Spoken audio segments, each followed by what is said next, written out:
Hello everyone, welcome to your Soul Nourishment Weekly Reading. I'm Christine, your online mind and body empowerment coach.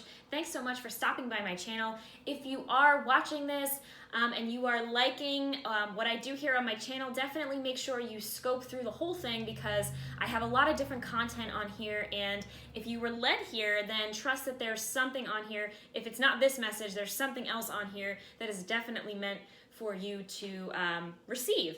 So, with my soul nourishment readings, I ask for a collective message that is helpful in terms of whoever watches this, in terms of your whole health and wellness. So mind, body, heart, and spirit wellness. So, take what resonates, leave what doesn't, apply it to wherever it fits best. This is a timeless message, so it really doesn't matter when you come across this. Whenever you do is when it's meant for you. So let's dive right in. So I pulled first from my Divine Abundance deck by Tosha Silver. Absolutely love this deck, and I love her as well. She has amazing books out there too, just putting that out there. So we actually got an interesting, two cards flew out together, and this is very interesting. So we got love and loss, okay? So, and the first thing that popped up into my head, to be honest, was it's better to have loved and lost than not to have loved at all. So, and I don't want to, my readings are very general. So I'm not making this about romance necessarily, though it could be for you. So I'm just going to put that out there. This could be around a relationship, but it doesn't have to be. It could certainly be about anything that is near and dear to your heart. It could be a job. It could be a house. It could be any sort of experience. It could be a passion project, creative projects, anything, okay? So we have a love and loss. So take a look at these two cards. I'm going to read them in 1 second. I just want to show you the beautiful artwork. Okay, so love says, divine source is the idea that no person, place, or thing is your salvation, only love itself. So beautiful. Love that. And loss says, sometimes you learn true offering through loss. You make a passionate invitation for love to take over and bring her own plan instead of the ego's. Yes, absolutely. So I'm going to keep this pretty general, okay?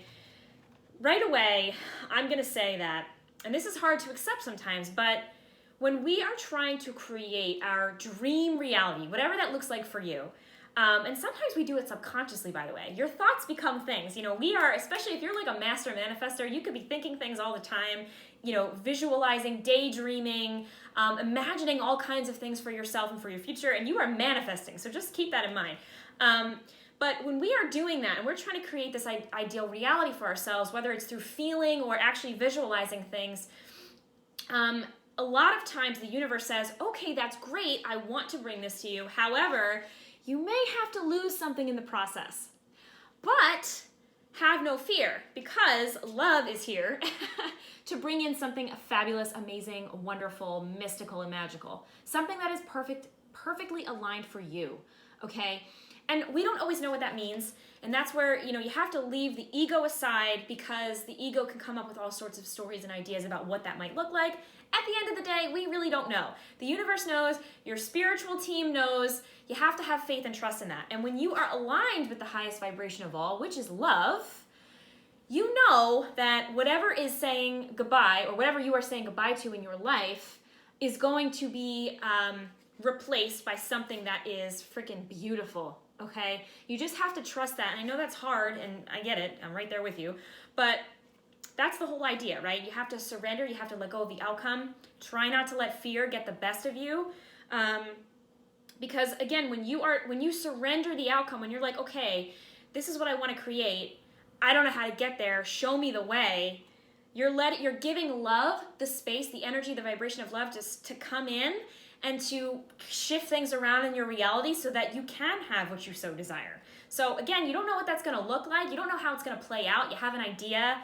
You know how you want to feel. That's the most important part, right? The most important piece of the puzzle. How do you want to feel? But it might mean a little rocky road to get there. It might mean you have to say goodbye to some things. And it doesn't necessarily mean people. It could mean a job. It could mean a place that you live. It could mean just some sort of experience or situation. It could mean a person. It could mean a habit, a mindset. It could mean a million different things, okay? But you have to make space for the new, and that's basically what I'm getting from this. So I also pulled a card from my Oracle of the Seven Energies deck by Colette Baron-Reid, We have Feeling the World, number 13. Check that out. That is gorgeous. Oh my gosh. Just beautiful. Absolutely love it. Now, I read the passage already in the book, so just to save some time. But first of all, what I want to say, number 13, that reduces to a 4. 4s are about building solid foundations, or creating from a solid foundation, a secure, stable, solid foundation. Think of, 4 legs of a table, right? You need those 4 legs to make sure that the table is solid and steady and it's not all super wobbly.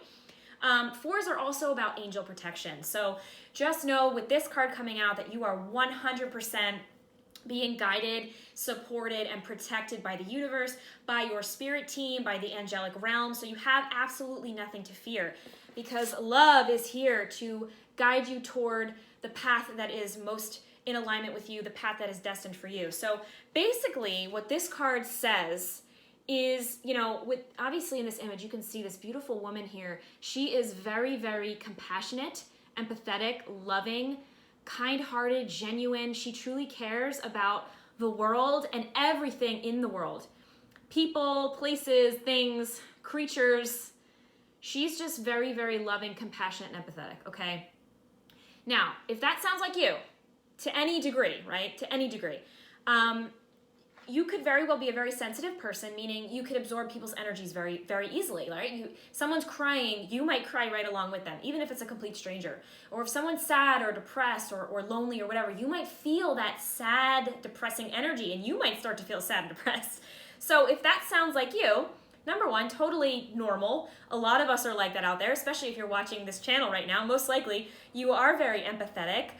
You might consider yourself an empath or a highly sensitive person. Awesome. Well, what this card is basically saying, though, is to watch out for anybody in your circle who might be trying to kind of suck your energy a little bit. Sort of like an energy vampire, somebody who not necessarily is like malicious or evil, but, they might be vibing at a different frequency, a lower vibration than you. And so sometimes those people will unconsciously suck your energy, okay? Because their body, their soul is actually craving that energy. So they might be doing it subconsciously or unconsciously. I'm not sure if it would be sub or unconsciously, but either way, they might not necessarily know that they're doing it, but they're doing it. So it's on a soul level, okay? However,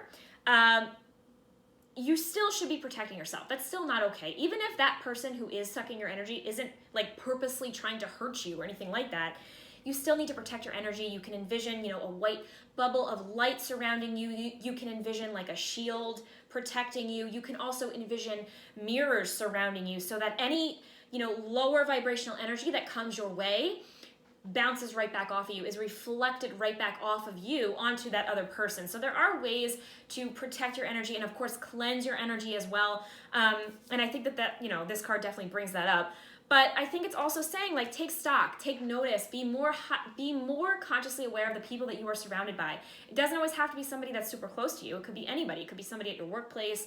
It could be, in your mom friend circle, like the mom groups that they're out there. It could be anybody, right? Somebody that you see often enough, or just in general. It doesn't have to be somebody that you see all the time, but somebody, obviously, to me, is being affected by either one person or multiple people in a not so great way. They're kind of stealing your energy a little bit. So again, take stock, take an inventory. You might have to say bye-bye, okay? You might have to say goodbye. You might have to distance yourself. Doesn't mean you have to cut anybody off completely. You might have to. Depends. Everybody's situation is different. But you might have to at least distance yourself from these people. And that is going to make space for the people who are in so much better alignment with you. So you have to remember that. When you are losing something, you're not really, what's that saying? You can't lose what was never really yours. Some people are there for like a hot minute. Some people are there for a lifetime. The people that are draining your energy probably aren't supposed to be there for a lifetime.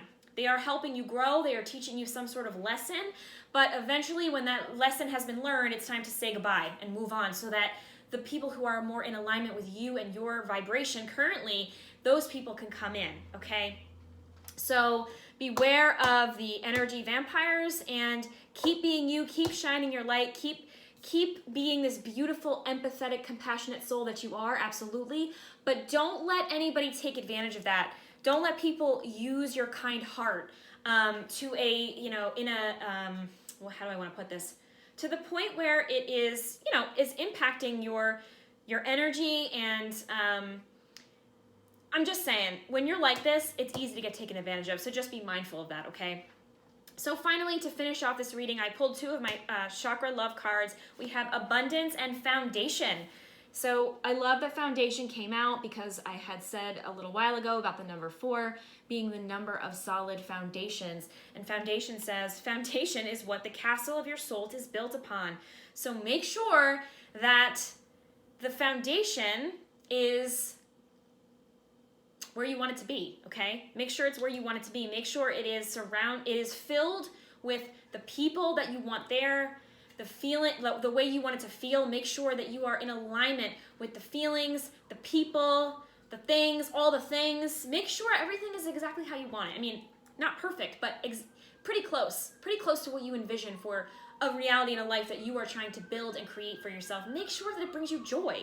Make sure that it feels authentic. Make sure that it's built on a foundation where you can be fully you, that you can express yourself, that you can express your soul 100% as you. You're not trying to be somebody that you're not. You're not trying to wear a mask. You're just being you. Okay, that's the foundation that you want to create and build on, okay? And also we have abundance. The world is abundant when you choose to see it that way. So we have the root chakra and solar plexus coming through. So of course you could do meditations around those two chakras. You can surround yourself with the color red and yellow. You can eat red and yellow foods. You can do grounding exercises. Lots to do with all the chakras, but with those two chakras specifically, as I'm talking about right now. So, and again, with abundance coming out, to me, that's saying, I mean, look at this. This woman has the whole world in her hands. So many opportunities are ahead of her. The potential is limitless, truly. But you have to make sure that you're protecting yourself, protecting your energy, surrounding yourself with the right people, letting go of anything, anyone, any situations that are not serving you, so that the ones that do serve you can come in. You have to make space, right? And stay aligned with that energy and vibration of love. Allow love to take over. Leave the ego out of it. Don't try to figure out every little tiny single detail of how things are going to play out. Just sit in the feeling of love. Imagine how it would feel to have X, Y, and Z come to fruition in your life. Just sit in that feeling. That's how you align with love, okay? And that is where the abundance piece comes in, right? Because first of all, to me, abundance is all about perspective. You don't have to have millions and thousands of dollars in the bank to feel abundant. Abundance comes in all different types of forms, all different shapes and sizes. So you can just simply wake up one day and choose to be abundant, right? It's a choice. To me, abundance is a choice. But when you make that choice, I know I'm abundant. I feel so abundant. I'm so lucky. I'm so grateful. That's when you start attracting in all of those opportunities and things and people that are meant for you, that you are meant to experience and grow with, grow through at this time, at this stage on your journey. So of course, again, I'm going to reiterate, it's very important to make sure you are starting on a very solid foundation, the foundation that your soul is built upon, okay? So we're going to clear out the cobwebs. We're going to clear out any lingering negative mindsets, limiting beliefs, people who are draining your energy, people who you feel like you need to constantly, maybe prove yourself to, people that you feel like you always need to please, keep happy, people you need to walk on eggshells around, you don't want to ruffle any feathers. Yeah, those people have to go. Or at the very least, you have to distance yourself from those people if you really want to create this loving, abundant reality. Because I understand it's hard to feel super abundant if you're not in the right place, right? If you feel like, I don't belong here. Something's off. This doesn't feel 100% right. That's all you know. Your soul's always speaking to you. Your body is always speaking to you. You always will know if something's off, if something feels off, if something is not right. It probably isn't. So listen, trust your gut, trust your body wisdom. Sit in meditation, ask for guidance. Help me to realign with the energy and vibration of love. Help me to let go of what no longer serves me. Shine light on anyone or anything that is taking advantage of me or draining my energy so that I can direct my beautiful, empathetic, kind, loving heart and energy toward people who deserve it, to be 100% honest, right? That's how you build that solid foundation. That's how you call in the abundance that you so desire. That's how you truly feel abundant, to be honest with you. So I hope that you found this helpful. Let me know down in the comments below. And if you haven't already, please go ahead and hit subscribe down below. Like and share this video. I would greatly, greatly appreciate it. I wish you all a fabulous week, and I will see you next week for your Soul Nourishment Weekly Message. Take care. Bye.